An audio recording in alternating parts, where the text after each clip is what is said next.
मेरी कंड पिछे खलो के मेरे को डाके मरवाए, बच्चे यतीम करवाए तो मां की चोरियां खाली कराया और मेरे को अनजान बने जी जुर्म हो गया सी ते मैनू कादरे तो तारा टक। अस्सलाम वालेकुम नाज़रीन, मैं तारक सानी ते तुसी देख रहे हो मेरा यूट्यूब चैनल रैबर एंटरटेनमेंट प्लस। यूसुफ खान की एक बड़ी अच्छी फिल्म लैके तुहाडी खिदमत विच हाज़र हो रहे हैं और उस फिल्म का नाम है कादरा। 9 अक्तूबर 1970 बरोज़ जुमा रिलीज़ होने वाली एक black and white Punjabi film Kadra. और इस फिल्म का जिहड़ा टाइटल रोल है अदाकार यूसुफ खान ने अदा किया है। और इस फिल्म के अंदर कादरा जिहड़ा हुंदा यूसुफ खान एक भोला भाला शख्स हुंदा है और उसके गिरद सारी कहानी घूमती है। इस फिल्म के अदाकार यूसुफ खान, तो लंगड़ा सी लंग गया आलिया, साजो नगमा, फुफी ने भतीजे नु फाइल लवा दिता पर एक तेरी बहाने ना इकबाल हसन, मैं सावा दी बात कैफी, पानू दसनी है। सीमा, तू कौन है? फजले हक, मुनव्वर ज़रीफ, मेरी तारीफ ना करना जिन्हें कमीज दे अली इजाज, ओए कान खोल के गल सुन। अलियास कश्मीरी, ये तो साढ़े सिर ते नजायज इल्जाम लाने की कोशिश की थी। सलमा मुमताज, कोई नहीं पर अपने आप साइका, सते फिर अदयत अल्ताफ हुसैन, फिल्म साज मुजाहिद हमदानी, एनु लिखा है सुल्तान महमूद आशिफ्ता ने, एदा म्यूजिक दिता है बाबा जी ए चिश्ती ने। और इस फिल्म के अंदर इकबाल हसन ने विलन टाइप काम किया है और उसका नाम कमरू होंदा है। कमरू जिहड़ा होंदा है वो चौधरी हशमत का पुत्र होंदा है और चौधरी हशमत का किरदार अदाकार अलियास कश्मीरी ने अदा किया है। जिहड़ा अलियास कश्मीरी होंदा है वो पिंड का जागीरदार होंदा है और कमरू उसका पुत्र होंदा है। कादर एक शरीफ और नेक इंसान होंदा है और जिहड़ा अलियास कश्मीरी होंदा है वो चौधरी हाकम की जायदाद ते कब्जा करना चाहता है और उन्होंने रस्ते च हटाना चाहता है और इस वास्ते वो एक प्लान बनाता है। कमरू, चौधरी हशमत और 2-4 बंदे मिल के प्लान बनाते हैं और जिहड़ा हाकम होंदा है उन्होंने अगवा करते हैं और अगवा करके जिहड़े कागज होंदे ने जायदाद ते उन्हां ते साइन करवाना चाहते हैं। कादरा जिहड़ा ना कमरू नूं लैके आ जाता है कि कोई बंदा लुट रहा है, असीं उसकी मदद करने हैं और इस दौरान ऐसी चाल चलते हैं गलती दे नाल जिहड़ी गोली होंदी है वो हाकम नूं लग जाती है और सारे उतों फरार हो जाते हैं, पुलिस आ जाती है। जदों चौधरी हाकम नूं गोली लगती है वो मर जाता है ते सारे फरार हो जाते हैं। कादरा वे वो भी फरार हो जाता है। आज तो बाद इस पिंड च कोई चौधरी हशमत ना पैदा हो, कोई पुत्र कोई भरा कादरे तो दारा ना बने। और कादरा ते कमरू जाते हैं और चौधरी हशमत नूं सारी गल दसदे हैं। चौधरी हशमत कहता है कि अगर तू मेरे नाल मदद करने का वादा करे तो मैं तेनू पुलिस को बचा सकदा। हाकम होंदा है उसके कतल का मुकदमा उसकी भैन दर्ज कराती है। उसकी भैन का किरदार अदाकार सीमा बेगम ने अदा किया है जिसका नाम राबिया होंदा है। और चूंकि जिहड़ा चौधरी हशमत होंदा है वो कादरे नाल वादा कर चुका होंदा कि तेरा नाम इस सारे सिलसिले किधरे भी नहीं आएगा। पुलिस तफ्तीश वास्ते जाती है और इस कतल का कोई सुराग नहीं मिलता क्योंकि सारी साजिश जिहड़ी होंदी है वो चौधरी हशमत की होंदी है। इस तरह जदों वो चौधरी हशमत जिहड़ा होंदा है, चौधरी हशमत कादरे नूं बचा लैंदा है पर इस हसान के बदले उहदे कोलों बुरा बुरा काम करांदा है। पर इस हसान के बदले वो कादरे कोलों बड़े घिनौने काम करवांदा है और उन्होंने डाकू बना दिंदा है और उसका नाम दारा डाकू होंदा है। जिहड़ा चौधरी हशमत होंदा है वो दारे डाकू कोलों कतल करवांदा है। इस तरह एक तरफ वो दारा डाकू होंदा है और दूसरी तरफ कादरा होंदा है।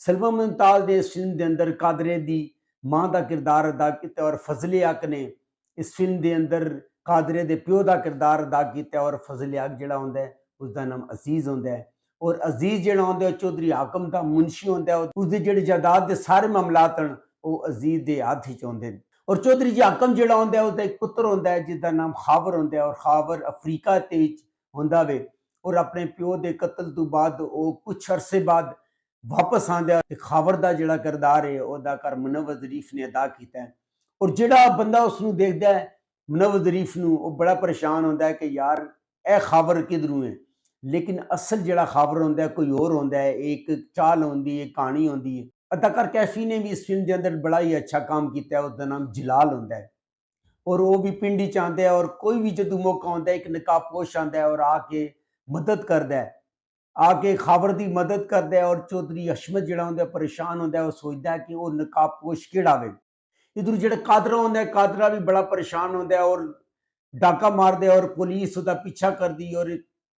और इस दौरान वो अपने घर ही दाखिल होंदा है। उसदी माँ दे नाल मुलाकात होंदी है, माँ उहनूं पहचान लैंदी है। और जदों उहनूं पता चलदा है कि कादरा एक डाकू बन गया है, क्योंकि वो अपने पुत्तर नूं सीधा सादा और शरीफ समझदी है। और जदों उहनूं पता चलदा है कि उसदा पुत्तर कादरा डाकू बन गया, ਉਹ ਉਹਨੂੰ ਧੱਕੇ ਦੇ ਕੇ ਘਰੋਂ ਕੱਢ ਦਿੰਦੀ ਹੈ और ਇਹਨੂੰ ਕਹਿੰਦੀ ਹੈ ਕਿ ਤੂੰ ਦੁਬਾਰਾ ਇਸ ਘਰ ਦੇ ਅੰਦਰ ਕਦਮ ਨਹੀਂ ਰੱਖਣਾ। ਆਲੀਆ ਨੇ ਇਸ ਫਿਲਮ ਦੇ ਅੰਦਰ ਤਾਜੋ ਦਾ ਕਿਰਦਾਰ ਅਦਾ ਕੀਤਾ ਹੈ, ਜਿਹੜੀ ਸਲਮਾ ਮੁਮਤਾਜ਼ ਦੀ ਧੀ ਤੇ ਯੂਸਫ ਖਾਨ ਦੀ ਭੈਣ ਹੁੰਦੀ ਔਰ 15 ਸਾਲ ਪਹਿਲੇ ਵਿਛੜ ਜਾਂਦੀ ਹੈ। ਔਰ ਵਿਛੜਨੇ ਤੋਂ ਬਾਅਦ ਉਹ ਕਾਫੀ ਅਰਸੇ ਬਾਅਦ ਉਹਨਾਂ ਦੇ ਨਾਲ ਉਸਦੀ ਮੁਲਾਕਾਤ ਹੁੰਦੀ ਹੈ। ਤਾਜੋ ਜਿਹੜੀ ਉਹ ਉਸੇ ਪਿੰਡ ਦੇ ਵਿੱਚ ਰਹਿੰਦੀ ਹੈ। ਔਰ ਨਗਮਾ ਨੇ ਇਸ ਫਿਲਮ ਦੇ ਅੰਦਰ ਬਾਨੋ ਦਾ ਕਿਰਦਾਰ ਅਦਾ ਕੀਤਾ ਹੈ, ਜਿਹੜੀ ਕਿ ਸਲਮਾ ਮੁਮਤਾਜ਼ ਦੀ ਧੀ ਔਰ ਜਿਹੜਾ ਚੌਧਰੀ ਹਾਕਮ ਹੁੰਦਾ ਉਸਦੀ ਭਾਂਜੀ ਹੁੰਦੀ ਹੈ। ਔਰ ਬਾਨੋ ਤੇ ਖਾਵਰ ਆਪਸ ਵਿੱਚ ਬਚਪਨ ਤੇ ਮੰਗੇਤਰ ਹੁੰਦੇ ਨੇ। ਔਰ ਜਦੋਂ ਉਹਨੂੰ ਪਤਾ ਚੱਲਦਾ ਕਿ ਖਾਵਰ ਆ ਰਿਹਾ ਹੈ, ਉਹ ਬੜੀ ਖੁਸ਼ ਹੁੰਦੀ ਹੈ। ਉਹ ਮੁਨੱਵਰ ਜ਼ਰੀਫ ਨੂੰ ਦੇਖਦੀ ਹੈ ਤਾਂ ਉਹ ਬੜੀ ਮਾਯੂਸ ਹੁੰਦੀ ਹੈ ਔਰ ਬੜਾ ਹੀ ਉਹਨੂੰ ਦੁੱਖ ਹੁੰਦਾ ਹੈ ਕਿ ਇਹ ਖਾਵਰ ਹੈ। ਇਸ ਤਰ੍ਹਾਂ ਜਲਾਲ ਦੀ ਆਮਦ ਹੁੰਦੀ ਹੈ। ਜਲਾਲ ਦਾ ਕਿਰਦਾਰ ਅਦਾ ਕਰ ਕੈਫੀ ਨੇ ਅਦਾ ਕੀਤਾ ਹੈ। ਉਹ ਇੱਕ ਬਹਾਦਰ ਸ਼ਖਸ ਹੁੰਦਾ ਹੈ। ਔਰ ਨਗਮਾ ਜਿਹੜੀ ਹੁੰਦੀ ਹੈ ਉਹ ਵੀ ਜਲਾਲ ਦੇ ਨਾਲ ਪਿਆਰ ਕਰਦੀ ਹੈ। ਤਾਜੋ ਜਿਹੜੀ ਹੁੰਦੀ ਹੈ ਉਹ ਵੀ ਜਲਾਲ ਦੇ ਨਾਲ ਪਿਆਰ ਕਰਦੀ ਹੈ। ਜਦ ਕਿ ਜਲਾਲ ਜਿਹੜਾ ਹੁੰਦਾ ਹੈ ਉਹ ਨਗਮਾ ਬਾਨੋ ਦੇ ਨਾਲ ਪਿਆਰ ਕਰਦਾ ਹੈ। ਚੌਧਰੀ ਹਸ਼ਮਤ ਜਦੋਂ ਦੇਖਦਾ ਹੈ ਕਿ ਉਹਦੇ ਕਿਰਦ ਘੇਰਾ ਤੰਗ ਹੋ ਰਿਹਾ ਹੈ, ਉਹ ਮੰਗੂ ਨੂੰ ਇਸ ਚੀਜ਼ ਦੇ ਮਾਦਾ ਕਰਦਾ ਹੈ ਕਿ ਤੂੰ ਜਾ ਕੇ ਜਲਾਲ ਨੂੰ ਮਾਰਦਾ ਹੈ। ਉਹ ਤਾਕ ਹੀ ਚਾਹੁੰਦਾ ਹੈ ਔਰ ਇਸ ਦੌਰਾਨ ਜਿਹੜਾ ਸੱਪ ਹੁੰਦਾ ਉਹਨੂੰ ਡੰਗ ਮਾਰ ਲੈਂਦਾ ਹੈ। ਮੰਗੂ ਮਰਨ ਤੋਂ ਪਹਿਲੇ ਸਾਰੀ ਹਕੀਕਤ ਜਲਾਲ ਨੂੰ ਦੱਸ ਜਾਂਦਾ ਹੈ ਔਰ ਜਾ ਕੇ ਤਾਜੀ ਦੇ ਮਾਂ ਪਿਓ ਨੂੰ ਦੱਸਦਾ ਹੈ ਕਿ ਤੁਹਾਡੀ ਜਿਹੜੀ ਧੀ ਵਿਛੜ ਗਈ ਸੀ ਉਹ ਤਾਜੋ ਵੇ। ਇਸ ਤਰ੍ਹਾਂ ਉਹਨਾਂ ਦਾ ਆਪਸ ਵਿੱਚ ਮਿਲਾਪ ਹੋ ਜਾਂਦਾ ਹੈ। ਔਰ ਕਾਦਰਾ ਜਦੋਂ ਘਰ ਤੋਂ ਚਲਾ ਜਾਂਦਾ, ਚੀਤਾ ਜਿਹੜਾ ਹੁੰਦਾ ਸਮਗਲਰ ਹੁੰਦਾ ਹੈ ਔਰ ਜਿਹੜਾ ਚੌਧਰੀ ਹਸ਼ਮਤ ਹੁੰਦਾ ਉਹਦਾ ਸਾਰਾ ਮਾਲ ਉਸਨੇ ਪਕੜ ਲਿੱਤਾ ਹੁੰਦਾ ਹੈ। ਚੌਧਰੀ ਹਸ਼ਮਤ ਹੁੰਦਾ ਉਹ ਕਾਦਰ ਨੂੰ ਭੇਜਦਾ ਹੈ, ਕਾਦਰ ਤੇ ਕਮਰੂ ਦੋਵਾਂ ਨੂੰ ਭੇਜਦਾ ਕਿ ਜਾ ਕੇ ਉਸਦਾ ਕੰਮ ਤਮਾਮ ਕਰੋ। ਉਹ ਉਸਦੇ ਘਰ ਜਾਂਦੇ ਨੇ। ਉਸਦੀ ਭੈਣ ਇੱਕ ਹੁੰਦੀ ਹੈ ਰੱਜੋ, ਚੀਤੇ ਦੀ ਜਿਹੜੀ ਭੈਣ ਹੁੰਦੀ ਹੈ ਰੱਜੋ। ਜਿਹੜਾ ਕਮਰੂ ਹੁੰਦਾ ਉਹਦੀ ਭੈਣ ਨੂੰ ਚੁੱਕਣ ਦੀ ਕੋਸ਼ਿਸ਼ ਕਰਦਾ ਹੈ, ਲੇਕਿਨ ਕਾਦਰਾ ਕਹਿੰਦਾ ਕਿ ਸਾਡੀ ਦੁਸ਼ਮਣੀ ਜਿਹੜੇ ਚੀਤੇ ਦੇ ਨਾਲ ਹੈ। ਕਮਰੂ ਦੀ ਤੇ ਕਾਦਰੇ ਦੀ ਆਪਸ ਵਿੱਚ ਲੜਾਈ ਹੁੰਦੀ ਹੈ ਔਰ ਇਸ ਲੜਾਈ ਦੇ ਦੌਰਾਨ ਕਮਰੂ ਨੱਸ ਜਾਂਦਾ ਹੈ। ਪੁਲਿਸ ਆਉਂਦੀ ਹੈ, ਕਾਦਰਾ ਵੀ ਉੱਥੋਂ ਫਰਾਰ ਹੋ ਜਾਂਦਾ ਹੈ। ਕੁਛ ਅਰਸੇ ਬਾਅਦ ਇਹ ਹਕੀਕਤ ਖੁੱਲਦੀ ਹੈ ਕਿ ਜਿਹੜਾ ਅਸਲੀ ਖਾਵਰ ਹੈ ਉਹ ਕੈਫੀ ਹੈ। ਔਰ ਕਾਦਰੇ ਦਾ ਜ਼ਮੀਰ ਜਾਗ ਜਾਂਦਾ ਹੈ। ਔਰ ਕਾਦਰਾ ਜਦੋਂ ਉਸਦਾ ਜ਼ਮੀਰ ਜਾਗ ਜਾਂਦਾ ਹੈ ਉਹ ਸਭ ਕੁਝ ਛੋੜ ਦਿੰਦਾ ਹੈ ਔਰ ਜਾ ਕੇ ਆਪਣੇ ਆਪ ਨੂੰ ਪੁਲਿਸ ਦੇ ਹਵਾਲੇ ਕਰਨਾ ਚਾਹੁੰਦਾ ਹੈ। ਲੇਕਿਨ ਜਿਹੜਾ ਉਹਦਾ ਇੱਕ ਦੋਸਤ ਹੁੰਦਾ ਹੈ ਉਹਨੂੰ ਮਸ਼ਵਰਾ ਦਿੰਦਾ ਹੈ ਕਿ ਕਾਦਰਿਆ ਤੂੰ ਆਪਣੇ ਆਪ ਨੂੰ ਪੁਲਿਸ ਦੇ ਹਵਾਲੇ ਤੇ ਕਰਨਾ ਹੀ ਹੈ, ਲੇਕਿਨ ਇਸ ਤੋਂ ਪਹਿਲੇ ਜਿਹੜੀ ਜਾਇਦਾਦ ਹੈ ਉਹ ਅਸਲ ਵਾਰਸ ਜਿਹੜਾ ਖਾਵਰ ਉਹਦੇ ਤੱਕ ਪਹੁੰਚਣੀ ਚਾਹੀਦੀ ਹੈ। ਔਰ ਚੌਧਰੀ ਹਸ਼ਮਤ ਨੇ ਜਿਹੜੇ ਜੇਲੀ ਕਾਗਜ਼ਾਤ ਬਣਾਏ ਹੁੰਦੇ ਨੇ ਔਰ ਪਟਵਾਰੀ ਦੇ ਕੋਲ ਕਾਗਜ਼ਾਤ ਪਏ ਹੁੰਦੇ ਨੇ ਔਰ ਪਟਵਾਰੀ ਜਿਹੜਾ ਹੁੰਦਾ ਉਹ ਪੈਸੇ ਦੀ ਲਾਲਚ ਉਹ ਕਾਗਜ਼ਾਤ ਚੌਧਰੀ ਹਸ਼ਮਤ ਦੇ ਹਵਾਲੇ ਨਹੀਂ ਕਰਦਾ। ਔਰ ਚੌਧਰੀ ਹਸ਼ਮਤ ਜਿਹੜਾ ਬੜੀ ਕੋਸ਼ਿਸ਼ ਕਰਦਾ ਹੈ ਕਿ ਕਿਸੇ ਤਰ੍ਹਾਂ ਪਟਵਾਰੀ ਨੂੰ ਰਾਜ਼ੀ ਕਰੇ, ਲੇਕਿਨ ਪਟਵਾਰੀ ਬਗੈਰ ਪੈਸੇ ਤੋਂ ਰਾਜ਼ੀ ਨਹੀਂ ਹੁੰਦਾ। ਕਾਦਰਾ ਜਿਹੜਾ ਹੁੰਦਾ ਉਹ ਵੀ ਜਿਹੜਾ ਨਾ ਉਹ ਕਾਗਜ਼ਾਤ ਹਾਸਲ ਕਰਨ ਦੀ ਕੋਸ਼ਿਸ਼ ਕਰਦਾ ਹੈ। ਇੱਧਰੋਂ ਜਿਹੜਾ ਜਲਾਲ ਹੁੰਦਾ ਉਹ ਵੀ ਕਾਗਜ਼ਾਤ ਹਾਸਲ ਕਰਨ ਦੀ ਕੋਸ਼ਿਸ਼ ਕਰਦਾ ਹੈ। ਔਰ ਇਸ ਦੌਰਾਨ ਜਿਹੜਾ ਉਹ ਪਟਵਾਰੀ ਹੁੰਦਾ ਉਹ ਕਤਲ ਹੋ ਜਾਂਦਾ ਹੈ ਔਰ ਪੁਲਿਸ ਸਮਝਦੀ ਹੈ ਕਿ ਇਹ ਕਤਲ ਜਲਾਲ ਨੇ ਕੀਤਾ ਹੈ। ਪੁਲਿਸ ਜਲਾਲ ਦੇ ਪਿੱਛੇ ਹੁੰਦੀ ਹੈ। ਕਾਦਰਾ ਹੁੰਦਾ ਹੈ, ਕਾਦਰਾ ਜਿਹੜਾ ਹੁੰਦਾ ਉਹ ਚੌਧਰੀ ਹਸ਼ਮਤ ਨੂੰ ਮਾਰ ਦਿੰਦਾ ਔਰ ਕਮਰੂ ਨੂੰ ਵੀ ਮਾਰ ਦਿੰਦਾ ਔਰ ਜਿਹੜੀ ਜਾਇਦਾਦ ਹੁੰਦੀ ਅਸਲ ਵਾਰਸਾਂ ਤੱਕ ਪਹੁੰਚ ਜਾਂਦੀ ਹੈ ਔਰ ਆਪਣੇ ਆਪ ਨੂੰ ਪੁਲਿਸ ਦੇ ਹਵਾਲੇ ਕਰ ਦਿੰਦਾ ਹੈ। बड़ी ही ज़बरदस्त फिल्म है। इसका म्यूजिक बड़ा शानदार है, इसकी कहानी बड़ी शानदार है। अगर तुहानू मेरी मालूमात अच्छी लगी हो मेरे चैनल में लाइक करो, सब्सक्राइब करो, शेयर करो। तो नैक्सट वीडियो तक रब राखा।